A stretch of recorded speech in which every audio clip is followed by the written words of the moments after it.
Hai, Assalamualaikum. Saya Nurul Izzati binti Saufi dan ahli kumpulan saya, Wong Chin Mi dan Mariana akan membincangkan tentang huruf vokal tengah ataupun dipanggil sebagai ipepet. Okey, tajuk perbincangan kami adalah contoh perkataan ipepet yang berada dalam ejaan yang dapat kita temui dalam pusat rujukan Persultan Melayu.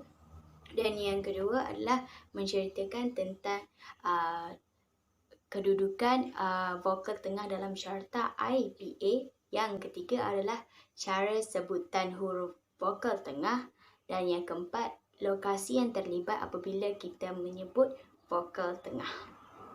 Okey, untuk dalam sesuatu ejaan perkataan yang kita dapat temui dalam pusat rujukan Persultan Melayu, huruf vokal mesti berada di awal perkataan, di tengah perkataan.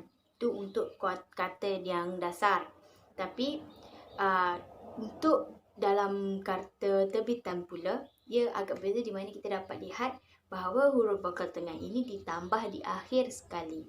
Itu contoh untuk ejaan di awal adalah seperti yang berada dalam slide sekarang, iaitu 4. Dan di tengah pula tepat ataupun retak.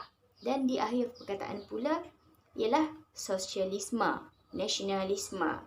Dan ini dapat kita lihat bahawa dalam ejaan kata terbitan, huruf E itu ditambah. Sekiranya dalam kata dasar, tidak mungkin kita dapat temui huruf E itu berada di belakang, tapi hanya di depan dan di tengah. Walaupun begitu, kita dapat juga dengar dalam sebutan harian kita huruf vokal tengah itu dalam sesuatu sebutan perkataan. Bahkan dalam perkataan tersebut tiada satu pun huruf vokal tengah. Contoh saya bagi mengapa, kenapa. Okey, mengapa.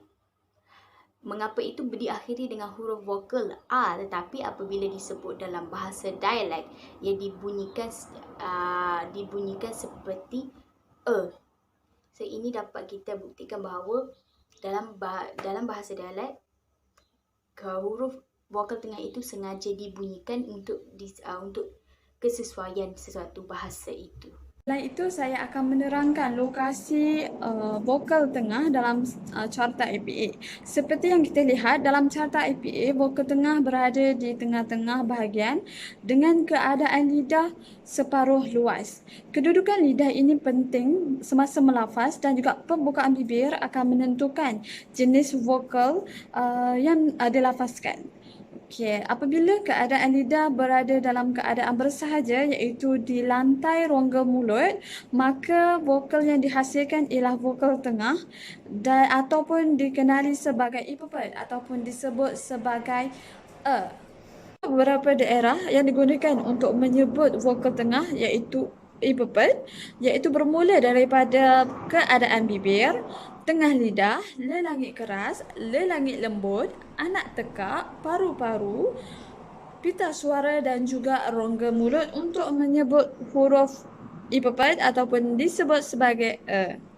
Seterusnya, saya Wong Chin Mi akan melanjutkan penjelasan tentang cara sebutan vokal tengah, iaitu E. Pertama adalah tengah lidah dinaikkan ke arah lelangit keras, tetapi belum sampai menyentuh lelangit keras. Seterusnya, anak tekak dan lelangit lembut dinaikkan untuk menutup rongga hidung supaya udara tidak keluar melalui rongga hidung. Dan akhirnya, udara dari parabola akan dikeluarkan melalui rongga mulut apabila kita menghasilkan vokal tengah, iaitu E. Seterusnya, raja ini menunjukkan kedudukan vokal tengah semasa dalam keadaan rendas lidah. Akhirnya, raja ini pula menunjukkan kedudukan bibir semasa kita menghasilkan bunyi vokal E. Kalau kita boleh perhatikan dengan terperinci, boleh kita dapati bahawa apabila kita menghasilkan vokal tengah E, keadaan bibir adalah dalam neutral, iaitu separuh rendah dan separuh hampa. Contohnya, bunyi Di dalam bahagian ini, kami perlihatkan rujukan yang kami gunakan untuk menghasilkan video tentang vokal tengah, iaitu Sekian, terima kasih kerana sudi menonton video kami.